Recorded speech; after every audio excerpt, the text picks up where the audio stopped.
Mayor Bob Filner, welcome to the Thank program. The big news this week is a judge throwing out Irwin Jacobs' remodeling plan for Plaza de Panama on grounds that it violated city code. How does a plan like this get past the city attorney's office, get past the city council without anyone foreseeing that it violated city law and couldn't withstand a legal challenge? Well, I think they were told that.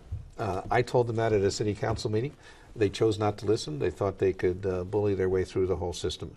But look, we appreciate Dr. Jacobs' philanthropy and willingness to help. We also agree with the end result, that is to get the cars out of Balboa Park. But I think that can be done now at a much cheaper, lower technology way that will preserve both the topology and geography of the park, but keep cars out.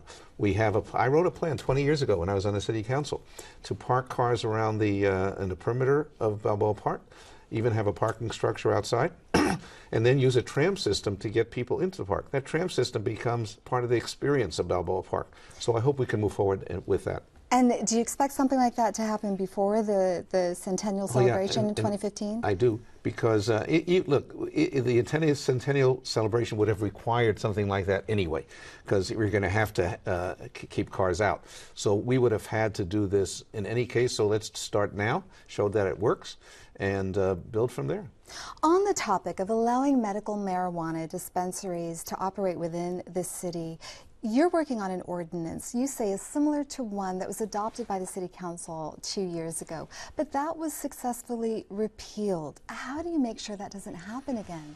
You know, this is a balance that we have to try to strike that I'm going to attempt to do within about 3 or 4 weeks. And that is, on the one hand, the state referendum and humanitarian concerns require that we provide access to medical marijuana to people who need it, who are in chronic pain, who have cancer, who have a doctor's prescription for that. On the other hand, we don't want neighborhoods to be intruded on and their quality of life. We don't want children to have access to marijuana, and we have to restrict it, to those who need medical marijuana. That's a balancing act that's handled partially through zoning, and the City Council previously, I think, was too restrictive. I think if we restrict to industrial and commercial zones, for example, if we have a permit fee that is real, that would just keep fly-by-night people out, that we have strict requirements about distances from schools and churches, for example, we can have the balance that we need. So we're going to try to strike that balance. It's not easy, but we will try to do that. Several prominent developers and other supporters of Carl DeMaio's in the November election are helping to pay down your campaign debt. Did you solicit that money? If not, are you surprised? Well, we were left with actually, in the scheme of things, a pretty low debt as these things go, about $100,000. And we've asked our previous contributors and anybody who wanted to support me moving forward to help me bring down that debt. City law requires me to do that within 6 months, or you cannot raise money after that. I invite anybody and everybody who wants to contribute to do that. Everybody knows from my 30 years in politics, nobody can buy me with a campaign contribution. I'm going to be an independent person no matter what. I'm not even sure always who has been giving, because we put a report after 6 months. So, excuse me. So I invite people. We have strict limits. There's a $500 limit on campaign contributions to mayoral candidates, and anybody who wants to join into helping me with that debt, we welcome. You've spoken about the need for the city of San Diego to plan for climate change, for sea level rise, and yet there are these flood projection maps that show the San Diego Convention Center expansion underwater in 38 years. How concerned are you about those maps? Oh, I'm very concerned. As I said during the campaign, if we want to protect our beaches, we should get our head out of the sand. That is, we have to take this seriously. Obviously, internationally, nationally, statewide, and locally.